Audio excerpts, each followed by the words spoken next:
soucient pas du tout du peuple. Je veux dire, leur problème est des gens qui ne sont même pas capables de se protéger eux-mêmes aujourd'hui, ni de protéger leurs propres enfants, donc il ne faut pas compter sur eux pour protéger la population.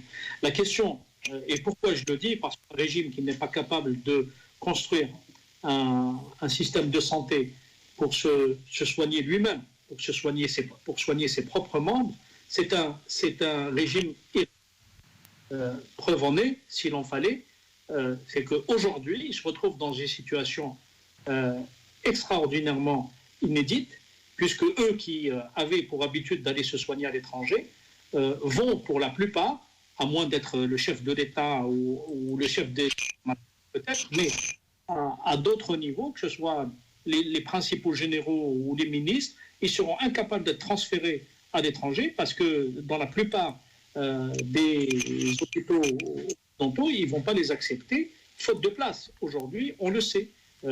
J'ai posé clairement à la question à plusieurs interlocuteurs dans des hôpitaux français. Et il est clair que si demain un responsable algérien va se présenter, il est fort possible qu'il ne soit pas accepté. Donc, c'est des gens irresponsables parce qu'ils n'ont même pas su construire un hôpital pour se soigner eux-mêmes, pour soigner leur épouse, pour soigner leurs parents, pour soigner leurs enfants. On ne parle même pas du peuple.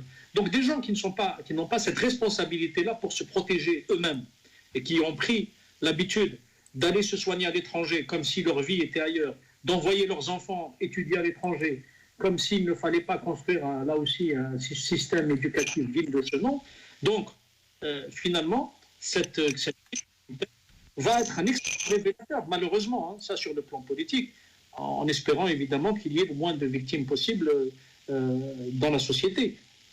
Et même à eux, je ne leur souhaite pas malheur, parce que c'est pas mon éthique, mais toujours est-il, c'est que cette crise sanitaire va révéler énormément de choses et toutes les défaillances du régime qui se sont accumulées depuis l'indépendance du pays vont être mises à jour. Alors, concrètement, M. Sifawi, ils avaient quoi comme information de la situation réelle dans les hôpitaux et de ce que vous disent vos informateurs ou les médecins que vous avez eus? Concrètement, ils vous disent quoi?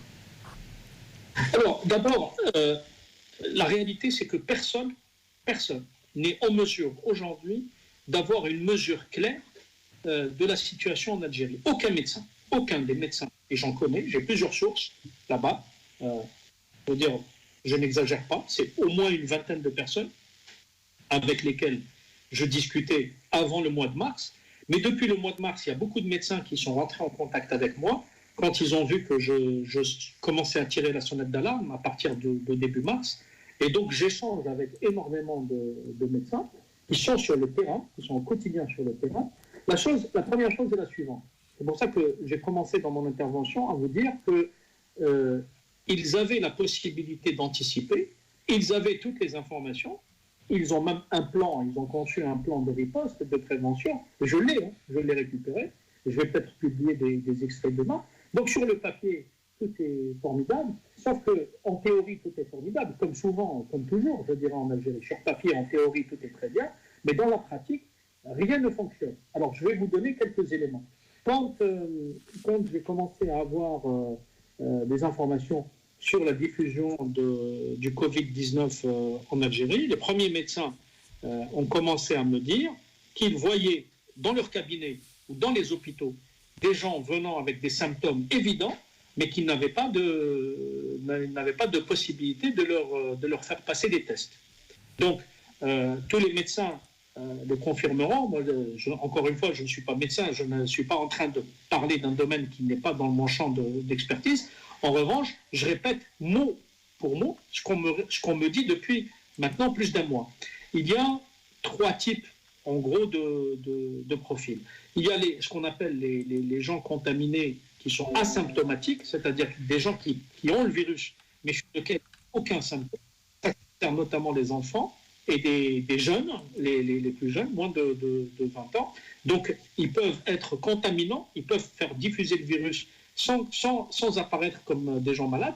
Le deuxième profil, c'est des gens qui ont des symptômes, mais dont l'état ne nécessite pas une hospitalisation, parce qu'ils ne sont pas en détresse respiratoire, par exemple. Donc, ils vont rester chez eux et pendant quelques jours, ils vont prendre notamment du paracétamol et la fièvre va baisser et ainsi ils vont guérir. Et après, vous avez la troisième partie qui est la plus compliquée, c'est à peu près, les médecins disent qu'il y a 15 à 20% de personnes dont l'état nécessite une hospitalisation. Alors, il y a des gens qui doivent être hospitalisés pour subir un traitement particulier, et il y a d'autres personnes, une autre minorité dans cette troisième catégorie, qui va nécessiter, y compris une assistance respiratoire. Donc, en fait, l'approche, elle est extrêmement claire. Même des gens qui ne sont pas médecins ont compris plus ou moins le fonctionnement. Le problème des autorités algériennes, c'est que comme il n'y avait pas de moyens dès le départ, il n'y avait pas de moyens pour tester les gens. Donc les chiffres qu'ils ont commencé à donner sont des chiffres faux. Ce sont des chiffres qui sont le résultat de tests qui étaient effectués au début que par l'Institut Pasteur. Or, en montant à sa capacité maximale, au départ, l'Institut Pasteur ne pouvait pas donner ou plutôt faire plus de 50 tests par jour. Et donc, sur les 50 tests par jour, ils avaient à peu près 20, 25, 30 cas positifs. Et c'est pour ça que les premiers chiffres apparaissaient totalement dérisoires. Là, ils sont montés en puissance, ils ont commencé à étendre les tests un peu partout à travers le pays. Et ils sont arrivés à une capacité de 120, 130, 140. Là, je pense qu'ils arrivent à 200 tests par jour à peu près sur l'ensemble du pays. Et ils arrivent en gros à trouver des résultats positifs sur entre le tiers et la moitié des personnes qui sont testées. Vous imaginez, c'est énorme. Ça veut dire qu'un Algérien sur deux, aujourd'hui, qui est testé est positif. Alors, tous les médecins avec lesquels j'ai discuté, encore une fois, j'ai fait ce préambule pour que vous compreniez un petit peu la méthodologie. Tous les médecins avec lesquels j'ai discuté, les médecins algériens, ont fait, sur les projections. On fait des analyses sur les projections qui peuvent être faites, à partir des cas qui sont confirmés, à partir du nombre de décès et à partir de ce qu'ils voient au quotidien, entre des gens qui sont symptomatiques, qui montrent des symptômes mais qui ne sont pas testés. Donc les gens qui montrent des symptômes et qui ne sont pas testés ne sont pas comptabilisés dans les chiffres officiels qui sont donnés par les autorités. Vous comprenez? C'est ça le problème. Et en gros, vous avez des gens qui aujourd'hui vont dans des cabinets, enfin les quelques cabinets qui sont encore ouverts, ou qui vont à l'hôpital mais qui ne sont pas testés, on les renvoie chez eux. Et ils ne sont pas comptabilisés comme malades. Et on ne leur donne aucune préconisation. Ça, c'est un premier point. Le deuxième point, c'est que les services hospitaliers ont commencé à travailler sans aucun moyen, sans masque, sans blouse, sans moyen de protection, ce qui fait qu'eux-mêmes sont devenus des contaminants.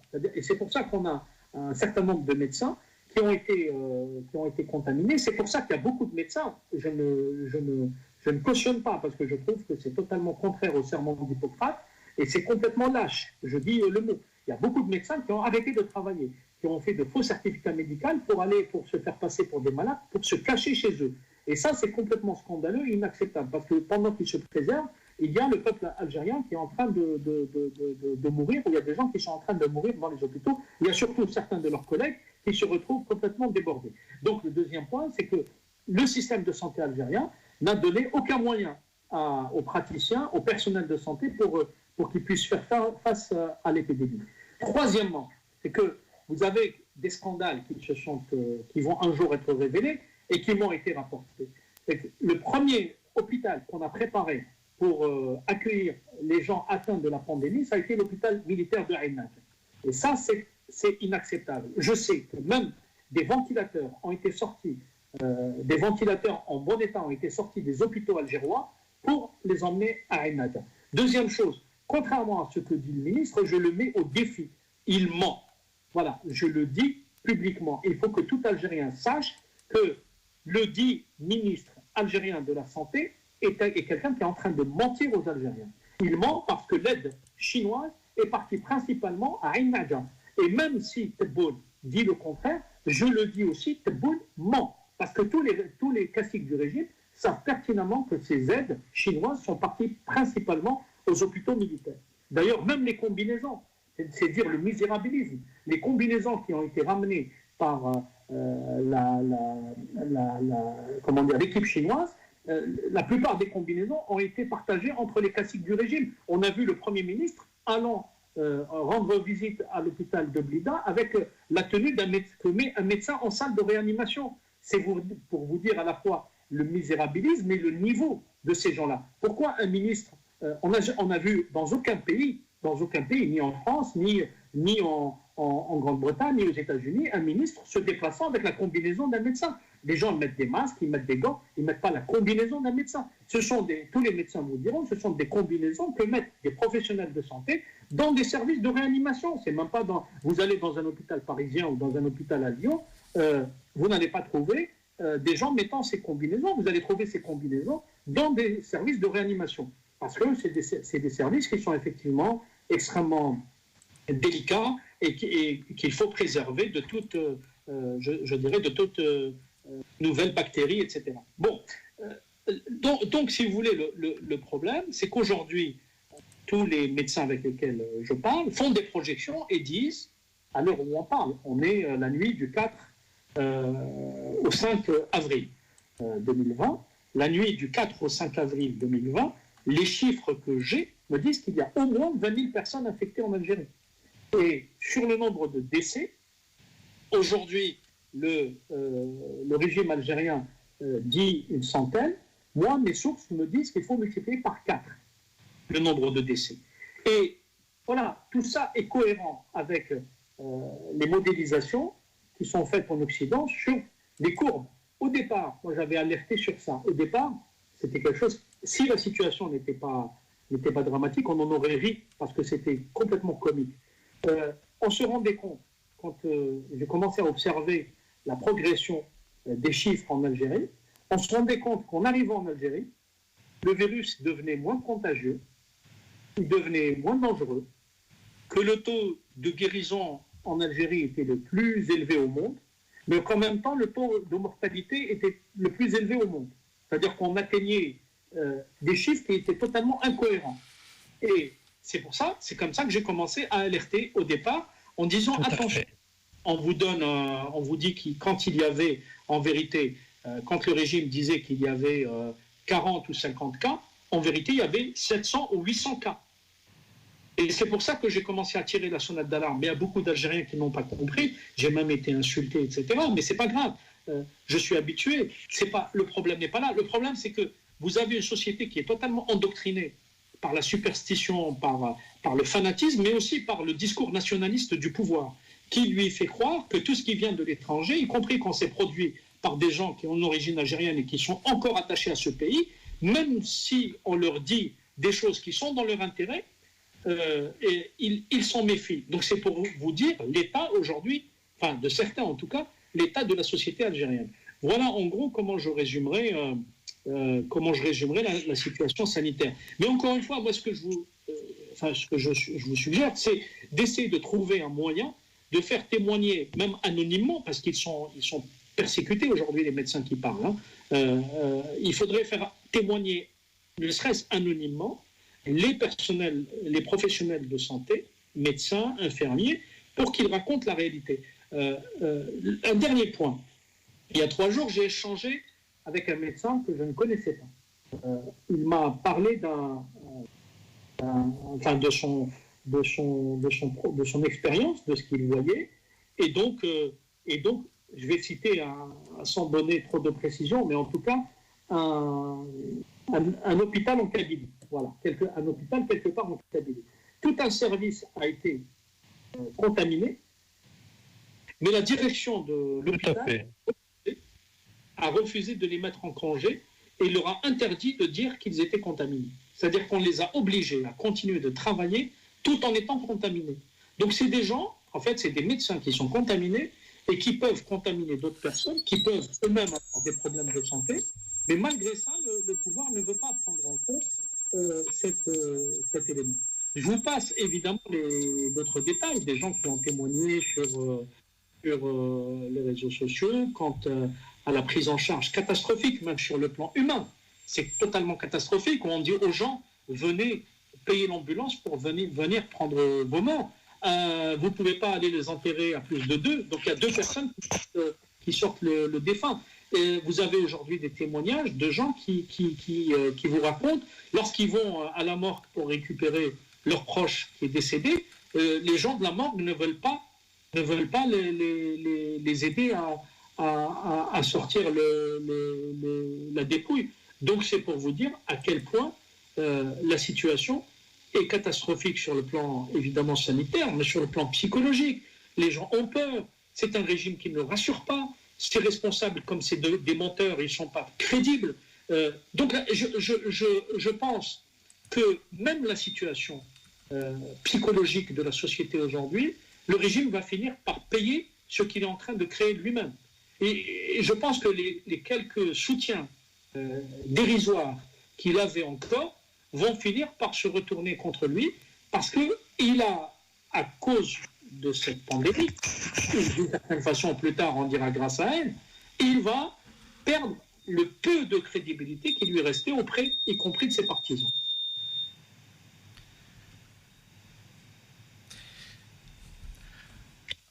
Monsieur Sifawi, on parle ces jours-ci de chloroquine, du fait qu'on va peut-être la distribuer, la généraliser en Algérie et même ailleurs. Je voulais avoir votre avis par rapport à ça, et puis votre avis également par rapport à ce médecin qui a fait le buzz, je crois hier ou avant-hier, en disant qu'il fallait faire des tests sur les Africains. Alors, sur deux choses. D'abord, encore une fois, moi, je ne suis pas scientifique, je ne suis pas médecin, donc sur la chloroquine, sur sa validité thérapeutique, tout ça, je ne m'exprimerai pas parce que, encore une fois, je ne suis pas médecin. En revanche, je peux dire une chose sur le principe quand même, c'est que le débat n'est pas tranché entre les scientifiques. Mais, comme par hasard, l'Algérie, qui n'a jamais fait confiance, enfin je parle des dirigeants algériens, qui n'ont jamais fait confiance dans leur système de santé, le système de santé totalement médiocre qu'ils ont eux-mêmes érigé, se mettent à trancher un débat qui n'est pas tranché en Europe, chez ceux-là même où ils vont se soigner.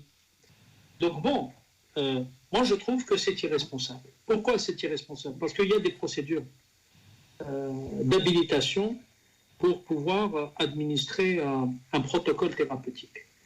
Aujourd'hui, ce que font les hôpitaux en Occident par rapport à ce médicament est très clair, c'est qu'ils l'administrent, mais dans des conditions très précises. C'est ce qui a été recommandé, dans une prise en charge hospitalière, c'est-à-dire sous surveillance médicale. Plusieurs médecins m'ont dit qu'effectivement, c'était un médicament qui pouvait, dans le cadre d'une automédication, c'est-à-dire si les gens commençaient à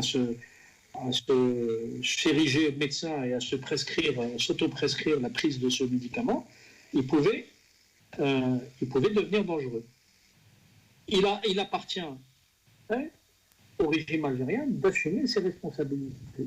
Et il appartiendra aux médecins qui sont en train de faire valider cette approche d'assumer leurs responsabilités. Vous savez, j'ai discuté avec un médecin, là aussi, au sujet de la chloroquine. Il m'a dit presque en rigolant, il m'a dit les Algériens, quand ils sont malades, ils ont besoin qu'on leur donne des médicaments. Si on leur donne pas de médicaments, ils vont croire qu'on leur donne de mauvais médecins. Mais je trouve ça totalement démentiel. C'est-à-dire que, au lieu de ne pas donner des médicaments et dire, bon, dans certains cas, vous allez guérir, vous allez voir, on va leur donner des médicaments, quitte à peut-être demain mettre leur santé en danger. Voilà. Donc, moi, je trouve que les autorités algériennes, comme d'habitude, utilisent et instrumentalisent cette affaire de chloroquine pour faire croire, parce que je vous rappelle que les premiers relais médiatiques du régime, les larbins du régime, ont commencé par dire que l'Algérie avait inventé un remède et qu'elle allait le produire sur place, etc., ce qui est totalement faux. La chloroquine enfin, il y a une forme, la molécule était fabriquée en Algérie, mais elle a été fabriquée ailleurs. Je veux dire, c'est quelque chose que, effectivement, Saïdal et d'autres entreprises pharmaceutiques savent faire. Le problème n'est pas là, ils n'ont rien inventé du tout. Contrairement à ce qui a été dit encore une fois par les relais propagandistes du régime. S'agissant du dérapage, du professeur qui a tenu ces propos que j'ai condamnés, moi, immédiatement sur Twitter. Il est revenu sur ses déclarations. Il a dit que son propos n'a pas été bien compris, qu'il ne l'a pas bien exprimé. Il s'en est excusé. Voilà, donc acte, comme dirait l'autre. Si demain des associations antiracistes décident de le poursuivre, que bien lui fasse. Ou si le parquet s'autosaisit de l'affaire, il le poursuit, que bien lui fasse. Il n'aura qu'à se défendre. Mais en tout état de cause, les termes dits comme ils ont été dits, ce sont des termes qu'il faut condamner. Après, bon, selon plusieurs témoins, encore une fois, des gens qui travaillent avec lui à Cochin, etc., beaucoup de personnes disent que c'est quelqu'un de sérieux, qui n'a absolument rien de raciste, que ce sont des paroles, c'est plus une maladresse qui peut arriver. Et effectivement, j'ai tendance à les croire parce que je crois que c'est un médecin qui n'a pas l'habitude de l'exercice médiatique, qui n'a pas l'habitude des plateaux de télé, et il a commis une maladresse parce qu'en fait, quand on réécoute ce qu'il a dit, c'est pas quelque chose de nouveau. Il a dit qu'en gros, il y a des populations qui ne sont pas protégées. Ils ne sont pas protégés parce qu'il y a des régimes qui ne les protègent pas assez, ou parce qu'il y a un environnement sociologique qui ne les protège pas. Et il faudrait peut-être voir sur eux comment des traitements ou pas pourraient fonctionner. Encore une fois, je ne suis pas en train de cautionner ce qu'il dit. Je m'étais empressé à condamner cette maladresse, ou en tout cas ce dérapage. Voilà. Je crois qu'en l'espèce, franchement, ce n'est pas, surtout s'il s'est excusé, ce n'est pas le sujet. Le sujet majeur, aujourd'hui, je vois beaucoup de Maghrébins, beaucoup d'Africains qui s'insurgent contre ces propos, ils ont raison. Il ne faut pas laisser passer des propos qui peuvent porter une connotation raciste, et effectivement. Mais il faut aussi ne pas gaspiller son énergie à passer des heures et des heures et des heures à commenter, à polémiquer sur un dérapage tenu par une personne qui s'est excusée, et oublier le fond, je dirais, du problème. Le fond du problème de ces pays d'Afrique subsaharienne ou d'Afrique du Nord. C'est d'abord leurs dirigeants. Il ne faut pas qu'on se raconte d'histoire. Si je devais me situer dans la société algérienne, moi, mes plus grands ennemis n'ont pas été étrangers. Nos plus grands ennemis ont toujours été algériens, ont toujours été arabes, se sont toujours réclamés de l'islam, et j'en passe. Il ne faut pas se raconter d'histoire. Ceux qui sont en train de détruire ces pays, ceux qui sont en train de voler piller leurs richesses, ceux qui sont en train de massacrer leur société, ce n'est pas des étrangers. Pas des étrangers. Ce n'est pas des Français, c'est pas... Il y a eu un ordre colonial totalement abject qui a fonctionné pendant des années, etc. Très bien, mais ce sont des pays qui sont indépendants depuis très longtemps. Et dans le cas de l'Algérie, depuis 1962, ceux qui ont massacré le pays, ce n'est pas des étrangers. Ce n'est pas des étrangers. Même les pires d'entre eux n'ont pas massacré le pays. Ceux qui ont massacré le pays, ce sont des Algériens, dans le cas de l'Algérie. Ce sont les dirigeants algériens, ce sont des gens dans la société qui sont porteurs d'idées, de mentalités totalement toxiques, qui ont complètement perverti la société algérienne et qui l'ont amené, y compris à rompre avec ses valeurs originelles et avec son identité. Donc, on a une société qui est totalement déstructurée, qui, d'un point de vue identitaire, est totalement perdue. On ne sait pas qui elle est, très souvent. Qui, sur un plan linguistique, ne parle plus aucune langue correctement. Qui, sur un plan spirituel, préconise la ritualisation, la bigoterie, qui n'a plus quasiment aucune éthique. Voilà, donc je ne veux pas, vous connaissez mon discours, je ne suis pas quelqu'un qui va par quatre chemins. Je pense qu'aujourd'hui, et encore une fois, ceux qui sont en train de sauver des vies de toutes les nationalités, de toutes les origines, de toutes les religions, sont des États démocratiques.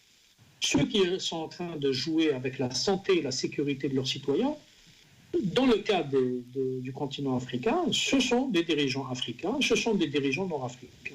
Il ne faut pas l'oublier. Ça, c'est le fond. À mes yeux, c'est ça le fond du problème. Le drame de ces pays, c'est leurs propres dirigeants. Alors, M. Sifawi, je voudrais avoir votre... puis après, on reviendra avec le Zahar. Votre avis personnel, votre opinion au fond de vous-même concernant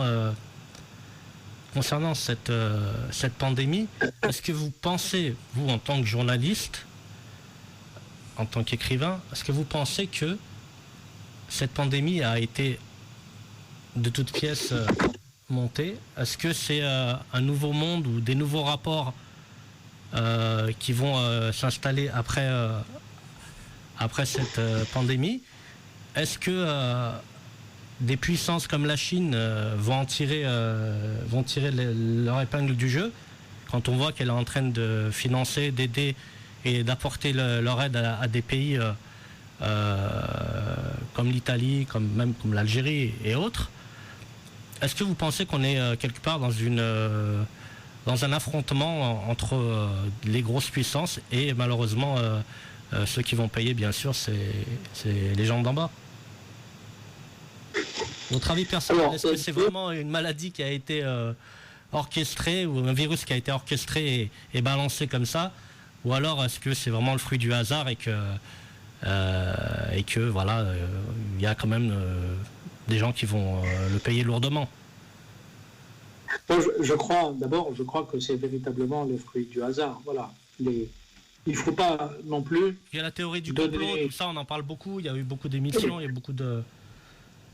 Oui, mais vous savez, on est arrivé à une époque, même quand il pleut au mois d'août, on pense que c'est un complot, parce qu'il devrait pleuvoir qu'en janvier. Donc, non, là, les maladies, malheureusement, les épidémies, les pandémies ont toujours existé. Si on revisite l'histoire, depuis la préhistoire, en passant par le Moyen-Âge, jusqu'à une époque plus récente, on parlait tout à l'heure de la grippe espagnole, il faut relire La peste de Camus, ou lire la peste de Camus pour celui qui ne l'a pas lu, pour comprendre que ce sont des situations qui ont toujours existé.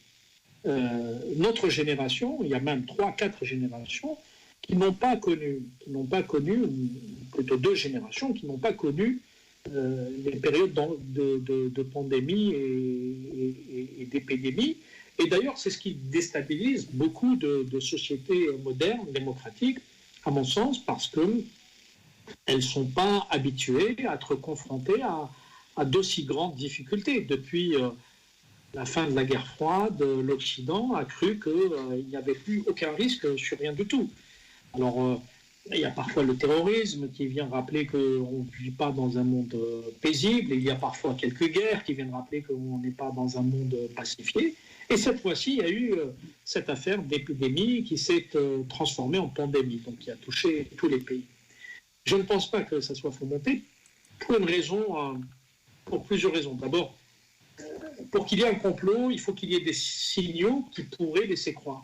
Il se trouve que le récit scientifique de l'évolution de cette pandémie est totalement cohérent. Je veux dire, il n'y a pas un seul scientifique aujourd'hui qui ne dit pas c'est un virus de la famille des coronavirus qui vient de la chauve-souris, qui est passé par le pangolin, qui a été une sorte d'animal hôte pour le passage de la chauve-souris à l'être humain. Et c'est comme ça qu'il y a une transformation du virus dans le pangolin qui est effectivement consommé en Asie, en Chine notamment, dans certains pays d'Afrique aussi. Hein. Il est en Afrique centrale, il est aussi consommé, je crois qu'en Afrique centrale, il est consommé et prisé pour ses écailles. Et donc, cet animal, consommé dans un marché à Wuhan, dans une région en Chine, a déclenché finalement ce qui a commencé par être une épidémie sur laquelle les autorités chinoises ont beaucoup menti, on se rend compte aujourd'hui, ce qui a trompé beaucoup de monde. D'abord, le premier mensonge, c'est que vraisemblablement l'épidémie s'est déclarée dès le mois de septembre, mais visiblement, ils ont essayé de la faire passer pour une épidémie qui s'était déclarée en novembre, mais toujours est-il, même si elle s'était véritablement déclarée en novembre, ce qui est remis en cause aujourd'hui, la déclaration à l'Organisation mondiale de la santé, à l'OMS, ne s'est faite qu'au 31 décembre. Et ce n'est que le 3 janvier, je crois, le 1er, le 3 et le 5 janvier, que l'OMS a commencé à tirer la sonnette d'alarme, et le système de santé américain lui a emboîté le pas dès le 5 ou le 6 janvier. Bref, et il y a eu cette progression, voilà, qui a abouti à ce que nous connaissons aujourd'hui, c'est-à-dire tous les territoires de la planète qui sont touchés. Bon, donc moi je rejette totalement la thèse, parce que j'ai un esprit rationnel, voilà, c'est comme ça. Il faut me donner ne serait-ce un début d'explication ou plus ou moins cohérente ou d'une preuve pour que je puisse penser que ça a été inventé. Il n'y a absolument rien qui le prouve, qui tendrait à le prouver, et toutes les déclarations complotistes se sont avérées complètement farfelues, et la démonstration a été faite plus d'une fois, y compris par des journalistes totalement indépendants ou par des scientifiques. Après, la deuxième question, elle est effectivement centrale. Est-ce que cette pandémie va bouleverser le rapport des forces? Alors, j'aurai une réponse à 2, voire 3 niveaux.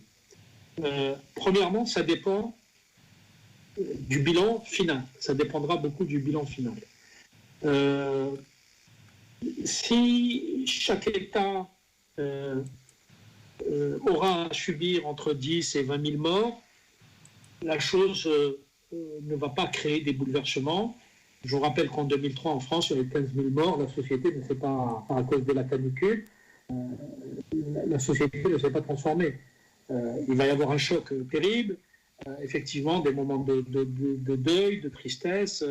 Les gens seront marqués sur le plan psychologique, mais ça ne changera absolument rien. Moi, tous les gens qui sont en train de dire là, le monde ne sera plus comme avant, etc., en vérité, me font rire parce qu'on n'en sait strictement rien aujourd'hui. La deuxième chose, c'est que, ce qui est vrai, j'ai commencé par le dire et aborder ce sujet dès le début de l'émission, cette pandémie va agir comme un révélateur de l'état à la fois des pouvoirs et de l'état des sociétés.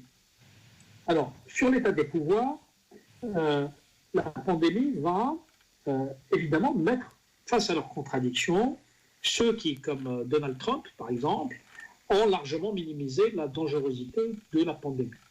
Je pense que ça peut lui coûter sa réélection. Et c'est tant mieux. C'est tant mieux parce que je pense que les États-Unis méritent beaucoup mieux que cet argument.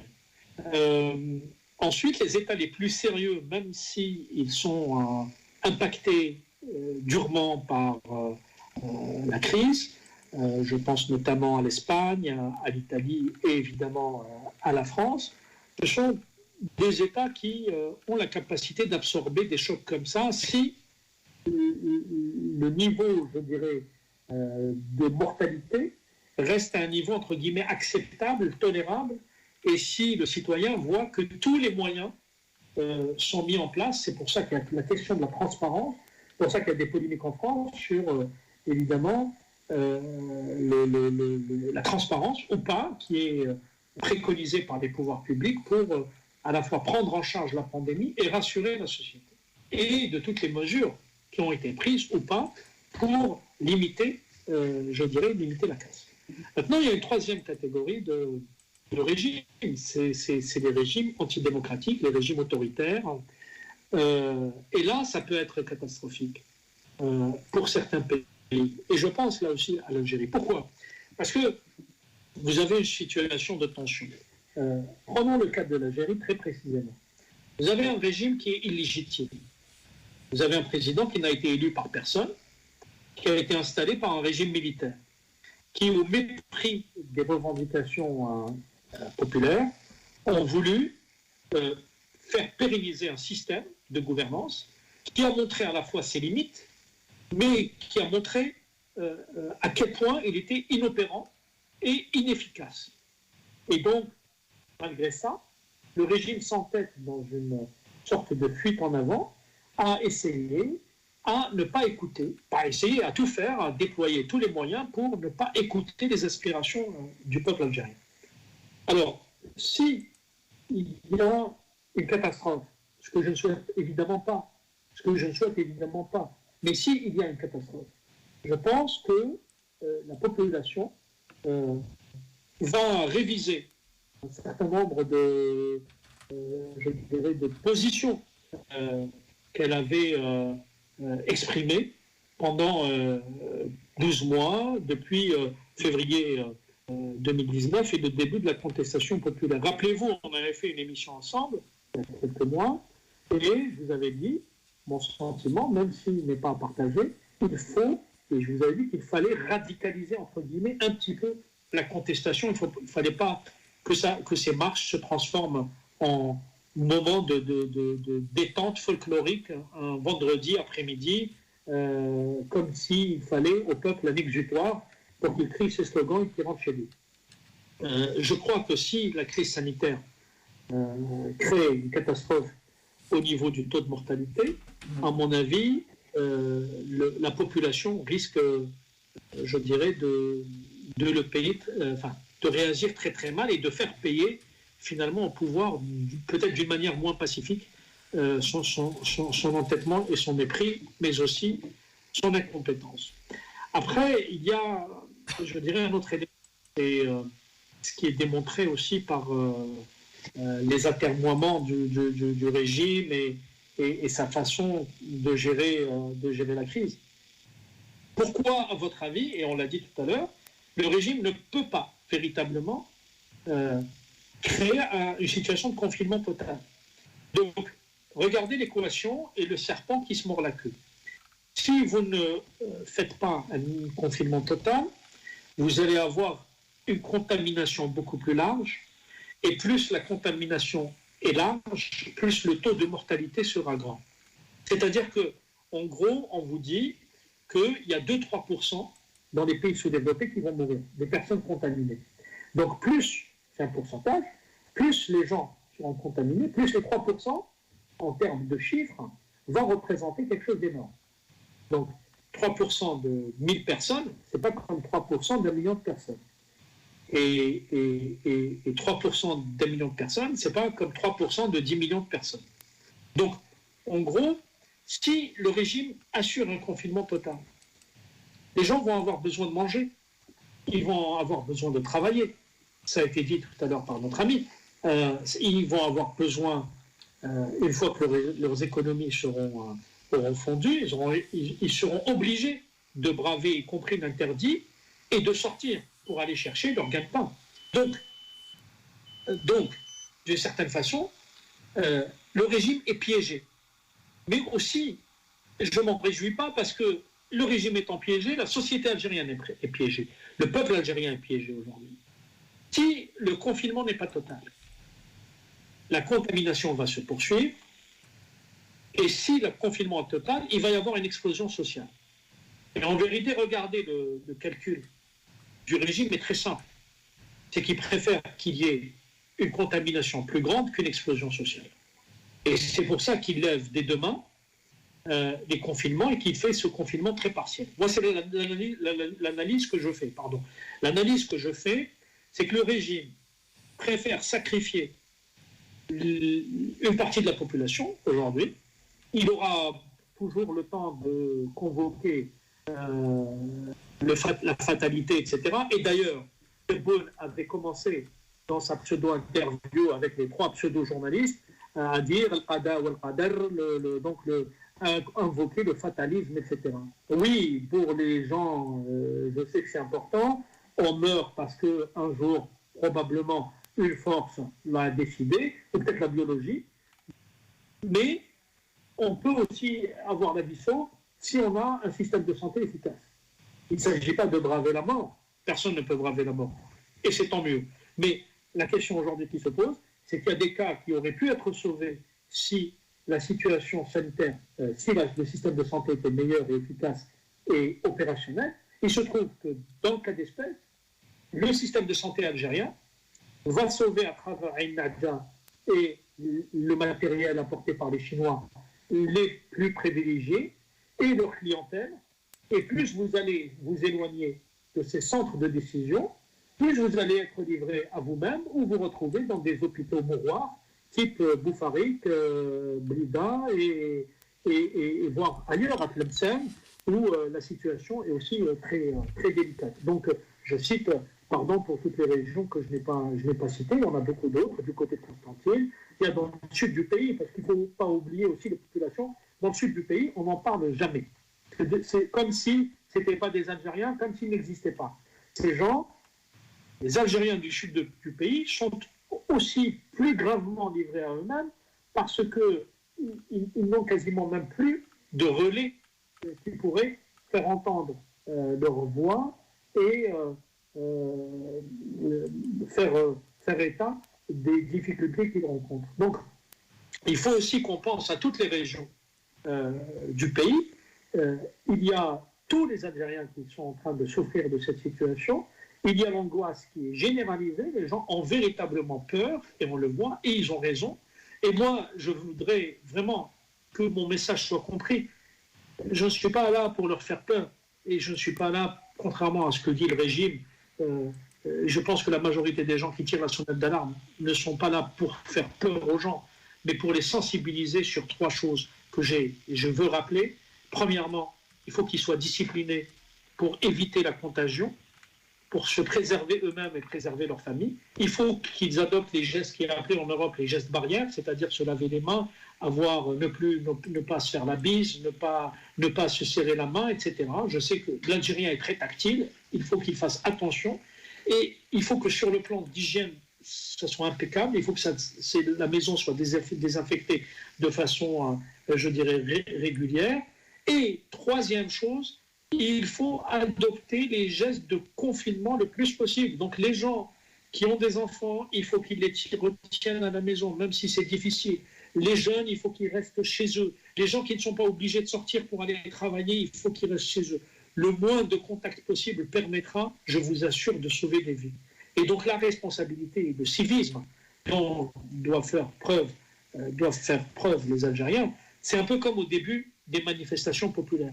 Au tout début des manifestations populaires, les Algériens ont été formidables parce qu'ils ont fait preuve d'un civisme qui a agréablement surpris la communauté internationale. Aujourd'hui, le civisme doit être à cette hauteur-là, parce qu'il y va de la santé, de la collectivité et de la santé de chaque individu en même temps. Ce virus est pernicieux parce qu'il attaque à la fois la personne, mais il attaque aussi le groupe. Et même lorsque la personne est sauve, son entourage immédiat, son premier cercle, c'est-à-dire sa famille, ses grands-parents, ses parents, ses enfants. On a vu, il y a eu des enfants qui sont morts aussi. Il y a des jeunes de 15 ans, de 13 ans, de 12 ans qui sont morts, même s'ils sont minoritaires. Et évidemment, les personnes âgées, ils sont les premiers exposés, mais aussi les diabétiques, les gens qui souffrent d'insuffisance respiratoire, cardiaque, enfin, tout ce qui a été rappelé par les médecins. Et tous ces gens-là doivent être préservés. Et donc, chacun a dans son entourage des gens, même si la personne est de consistance, je dirais solide, chacun a dans son entourage des gens qui sont fragiles. Et donc, il faut préserver la santé de ces gens-là. Voilà le message sur lequel il faut absolument insister, parce que, encore une fois, même si le régime algérien le dit, ça aussi, il faudrait que les responsables, et il faudrait que le dit ministre de la Santé et que le dit président Tebboune, je dis bien le dit parce que pour moi c'est des gens illégitimes, mais comme ce sont des indiens occupants et comme c'est des gens qui ont fait main basse sur les attributs de la souveraineté, il faut qu'ils comprennent pourquoi les gens ne les entendent pas. Ils ne les entendent pas parce que même quand ils parlent aux gens dans leur propre intérêt, comme ils sont plus crédibles, les gens ne les écoutent pas. Ils peuvent dire aux gens, vous allez mourir demain, les gens ne vont pas les écouter. Parce qu'ils ne sont pas crédibles. Ils ne sont pas crédibles parce qu'ils ne sont pas légitimes, parce qu'ils ont pris le pouvoir de force. Personne ne les a élus, ces gens-là. Et ça, il faut qu'ils le comprennent. Et cette crise doit servir aussi à le rappeler tous les jours. Merci, M. Sifaoui. J'espère qu'on n'a pas perdu Lazare et il est toujours là. Oui, je suis toujours là, je suis toujours à l'écoute. C'était agréable d'écouter M. Sifaoui. Donc, je me suis pas ennuyé du tout. Hein. Ah, mais t'es un grand patient, toi aussi, d'ailleurs. Donc, là, comment ça se passe au niveau de... Parce qu'il a beaucoup parlé de responsabilité des pouvoirs en Algérie. Comment ça se passe au niveau de la politique locale avec les autorités, que ce soit le chef de Daïra ou l'Ouali ou même les responsables au niveau des hôpitaux à Tizi Ouzou, à Béjaïa, à Bouira? Je vais répondre par la dernière question. Au niveau des hôpitaux, on n'a pas les moyens de savoir ce qui se passe en dehors des témoignages comme ceux que reçoit M. Sefaoui. C'est un système d'information tellement opaque qu'on n'est pas informé. Concernant les formations politiques ici, elles sont disqualifiées de fait.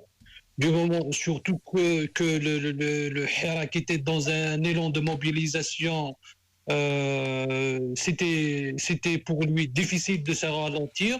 Donc, on a vu quelques acteurs du Hirak qui ont fait appel à ne pas arrêter les marches, même quand c'est avéré que le coronavirus est mortel.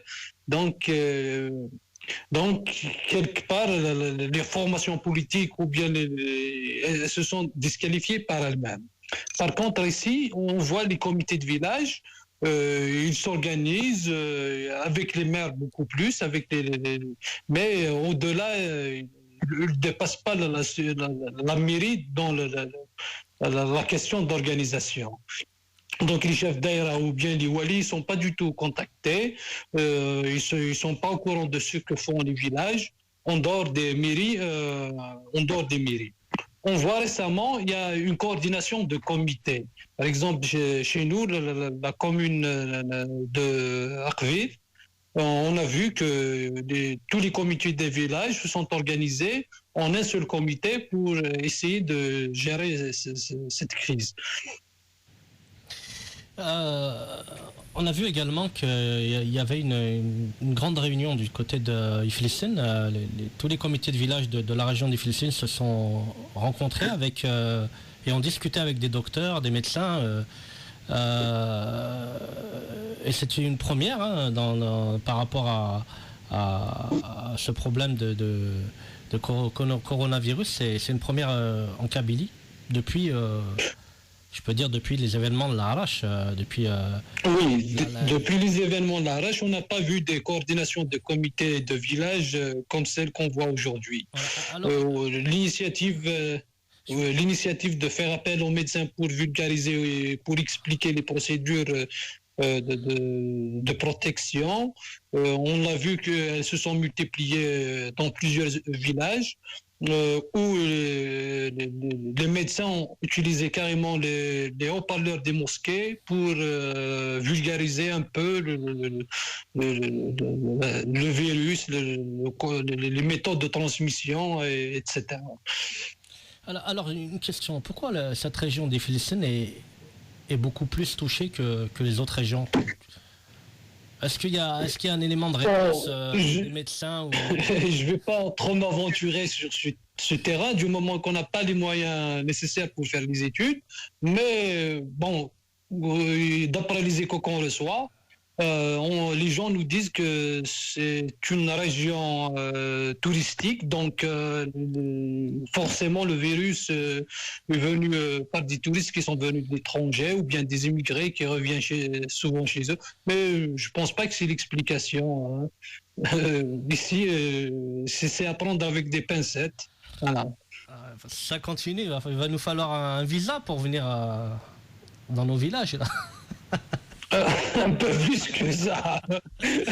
Un visa n'est pas du tout suffisant. Il faudra on a vu des familles carrément qui se sont établies à Blida et ils ont gardé la résidence du village comme une résidence secondaire. On les a refoulés même quand il y a un enterrement de leur propre famille, pour vous dire combien la décision est difficile. De s'engager dans des confinements. Et puis, il y a aussi une sorte de la criminalisation du malade. Les gens, il y a une limite sur laquelle les gens ils sont en train de dépasser, c'est qu'ils sont en train de criminaliser le malade. Au lieu de le voir comme une victime qui a besoin d'assistance, qui a besoin qu'on l'aide, et à la limite, comme si les gens ont choisi d'être malades. Donc, on doit beaucoup plus faire un travail dans ce sens pour sensibiliser sur cette question. Oui, on l'a vu, malheureusement, on a vu ce phénomène se répéter, notamment dans un hôpital du côté de Amaison, dans la région de Béjaïa, où un ancien, une personne âgée a été très très maltraitée par le personnel. Et c'est vrai que cette vidéo a fait le buzz. Mais encore une fois, si je peux me permettre de réagir sur 2 points. Ce qui m'a frappé, par exemple, les premiers jours, quand les outils de propagande du régime ont commencé à donner les bilans, systématiquement, quand ils donnaient parlaient des décédés, ils disaient cette personne était en contact avec un immigré. Alors la première fois, bon, ça passe inaperçu. Et après, c'est devenu récurrent, tous les jours. Tous les jours, quand quelqu'un mourait, il précisait que la personne qui est morte était en contact avec un immigré. Systématiquement. Tout à fait. Et donc, la question, pourquoi pas on sait très bien que le virus est de toute façon venu de l'étranger. Mais l'incohérence, c'est que dans un pays où il n'y a pas ce qu'on appelle d'enquête épidémiologique, c'est-à-dire que normalement, quand la première personne est atteinte, quand elle est repérée, on essaye à la fois de savoir avec qui elle était en contact, de la confiner elle et toutes les personnes de sa famille, ainsi que toutes les personnes avec lesquelles elle est rentrée en contact durant les 14 jours qui ont précédé la détection de la maladie. Et ça, c'est un travail qui n'a pas été fait. Donc, ce qu'on appelle le patient zéro, pour déterminer qui est le patient zéro, on ne peut pas, puisque en Algérie, ça n'a pas été fait. Dès le départ, ils n'ont pas fait ce travail. Et pourtant, quand vous lisez, ils ont un document comme ça, de 150 pages à peu près. Le document de 150 pages qu'ils ont eux-mêmes élaboré, il prévoit des études épidémiologiques pour savoir comment la personne a été contaminée et pour limiter la contamination. Mais à aucun moment, ces études épidémiologiques n'ont été menées. Ce qui les intéressait, sans même savoir si peut-être que la personne était en voyage en Chine ou a été en contact avec une personne qui était en Chine. On connaît des liens qui relient aujourd'hui beaucoup d'Algériens pour des raisons économiques à la Chine. Ils vont importer des produits de là-bas et depuis, puisque la maladie aujourd'hui, le virus, a commencé à se propager en Chine dès le mois de septembre, et ça s'est propagé davantage entre octobre et décembre. Donc, imaginez que toutes les personnes, les Algériens qui sont partis en Chine à partir du mois de septembre, étaient susceptibles d'être, y compris des porteurs sains. C'est ce qu'on appelle des porteurs sains non symptomatiques. Tout à fait. Ils ne représentaient aucun symptôme, ils ne représentaient rien, mais qui pouvaient avoir le virus et le propager. Deuxième élément, c'est quand le virus arrive en Europe vers janvier, il commence à arriver en janvier, on connaît les liens sociologiques qui existent entre l'Algérie et les pays du sud de la Méditerranée, donc il était totalement prévisible. Il était totalement prévisible que l'Algérie allait être atteinte. Il fallait, pour reprendre l'expression connue, il ne fallait pas sortir de Saint-Cyr pour savoir que l'Algérie, de toute façon, allait être impactée. Et je rajouterai ce que j'ai dit tout à l'heure, c'est-à-dire un document, un communiqué en bonne et due forme de l'INSERM, qui est un institut réputé, reconnu pour son sérieux et la qualité de son travail, qui, dès le 18 février, c'est disponible sur Internet.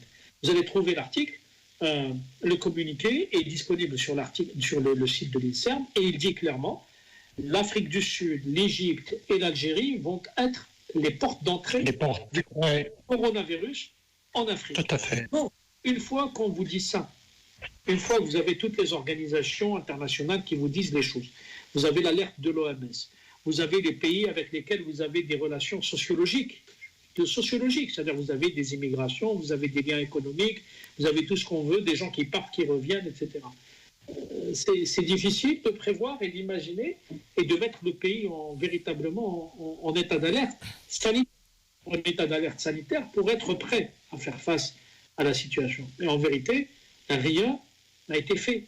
Parce que, dès le départ, y compris ce dit ministre de la Santé, qui est normalement professeur en médecine, a, d'après plusieurs témoignages, totalement minimisé le danger en disant bon, le virus, quand il va arriver en Algérie, pardon, je caricature un peu, il va avoir tellement peur, il va avoir tellement chaud qu'il va repartir. Le virus a eu peur des Algériens. Le virus, c'est pas le discours entre un Chinois, un Algérien et un Français. Voilà. À force de prendre la chose à la légère, je me moque un peu parce qu'ils ne méritent pas autre chose qu'une moquerie parfois, malgré la situation dramatique.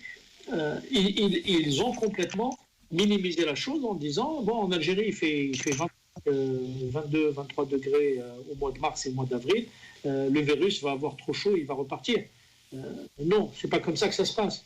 On a par exemple des précédents, ce qu'on appelle le MERS, c'est-à-dire une forme de coronavirus qui est apparue notamment en Arabie Saoudite, est apparu dans des endroits qui sont et s'est propagé dans des endroits qui sont très chauds. Le coronavirus aujourd'hui se propage en Arabie Saoudite et dans les pays du Golfe où il fait déjà très beau et très chaud. Ouais. Donc venir dire qu'en Algérie, avec la chaleur, le coronavirus ne va pas durer, c'est une preuve d'incompétence s'il en fallait une autre. Bah, moi j'y ai cru un petit peu aussi, hein. Au début, quand on nous disait que c'était un petit virus qui ne survivait pas à la chaleur, donc on y a tous cru un petit peu au début. Monsieur Sifawi, Lazare, on va faire une petite pause musicale. Alors je vous informe que notre direct a été signalé et il a sauté. Ah bon ? Ouais. Donc il a sauté il y a quelques minutes, on va dire 10 minutes, un quart d'heure.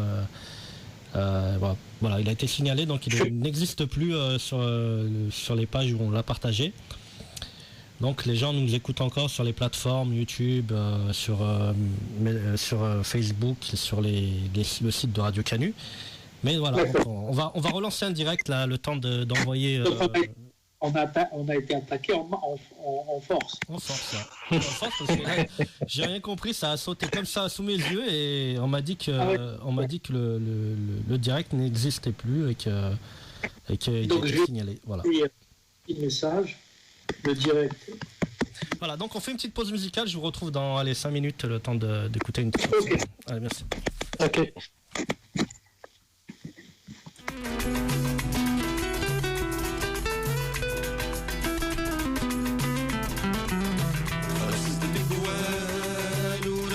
الجبال بنت النيبان الماضية بنو الغوال والشمس تسبت مطا غربال خلصت الجوال وراقت الجبال بنت النيبان الماضية بنو الغوال والشمس تسبت مطا غربال أسقط وفحي وبغيت نقول